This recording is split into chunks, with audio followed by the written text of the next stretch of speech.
हरियाणा में न्यूनतम तापमान शून्य के करीब जाने और जबरदस्त कोहरे के मौसम से गेहूं की खेती करने वाले किसानों के तो चेहरे खिले हैं, लेकिन मौसम का यही मिजाज गेहूं की फसल में पीला रतुआ बीमारी की आशंका को बढ़ा रहा है। दरअसल इस आशंका को लेकर हिसार की चौधरी चरण सिंह हरियाणा एग्रीकल्चर यूनिवर्सिटी के वरिष्ठ गेहूं वैज्ञानिक डॉक्टर ओपी बिश्नोई से खास बातचीत की है। टोटल न्यूज के associate editor doctor Mahesh Kumar ने। हरियाणा के ज्यादातर इलाकों में न्यूनतम तापमान 2 डिग्री सेल्सियस तक नीचे जा चुका है। जबरदस्त कोहरे का मौसम भी सुबह और शाम के वक्त देखने को मिल रहा है। मौसम का ये बदला मिजाज गेहूं की फसल के लिए तो बेहद फायदेमंद माना जा रहा है, लेकिन इस मौसम की वजह से गेहूं की फसल में कुछ बीमारियों की आशंका भी पैदा हो चुकी है। और इसी पर ज़्यादा जानकारी के लिए हिसार की चौधरी चरण सिंह हरियाणा एग्रीकल्चर यूनिवर्सिटी के वरिष्ठ गेहूं वैज्ञानिक डॉक्टर ओपी बिश्नोई इस वक्त हमारे साथ बने हुए हैं। डॉक्टर बिश्नोई, ज़बरदस्त फ़ायदा गेहूं की फसल को इस मौसम की वजह से होगा, ये तो माना जा रहा है, लेकिन इस मौसम की वजह से ही कुछ बीमारियों की आशंका भी गेहूं की फसल में पैदा हो चुकी है।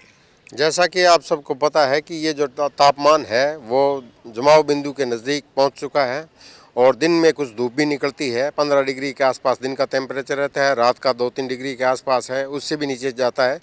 तो जहाँ है जो पाला जमने की संभावना भी रहती है, तो उसके अंदर और फसलों के तो नुकसान हो सकता है, लेकिन गेहूं के अंदर ये फुटाव के अंदर बढ़वार के अंदर बड़ा फ़ायदेमंद भी है।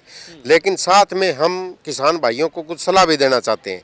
जिस तरह ये जो हवा के अंदर नमी है 80-90% धुंध की वजह से, और तापमान जो है काफ़ी नीचे है, तो ये तापमान है हमारा जो एक गेहूं के अंदर मुख्य बीमारी आती है जो उत्तर पश्चिमी मैदानी भाग है हिंदुस्तान का, जिसके अंदर पंजाब, हरियाणा, राजस्थान, वेस्टर्न यूपी, हिमाचल प्रदेश और जम्मू एंड कश्मीर, इस एरिए के अंदर एक मुख्य बीमारी आती है पीला रतुआ नाम की बीमारी।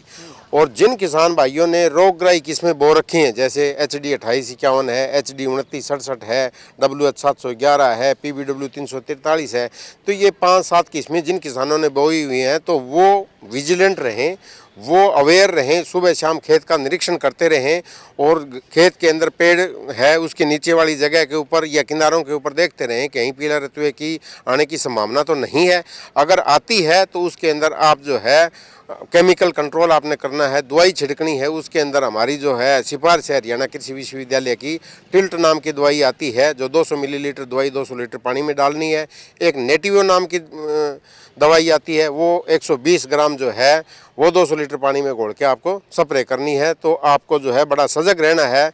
गेहूं के लिए तापमान और धुंध जो है बड़ी फायदेमंद है, साथ साथ में जो है पीले रतुए को भी निमंत्रण देती है, तो इन चीज़ों का आपको ध्यान रखना है। चलिए, बेहद महत्वपूर्ण ये जानकारी दी गई है। पीला रतुआ मौसम के इस बदले मिजाज की वजह से गेहूं की फसल को प्रभावित कर सकता है। पूरी एहतियात किसानों को बरतने की ज़रूरत है। और अगर इस तरह की कोई आशंका, पीला रतुआ बीमारी की कोई आशंका गेहूं की फसल में अगर किसानों को नजर आती है, तो उसका निदान भी वरिष्ठ गेहूं वैज्ञानिक की तरफ से बताया गया है।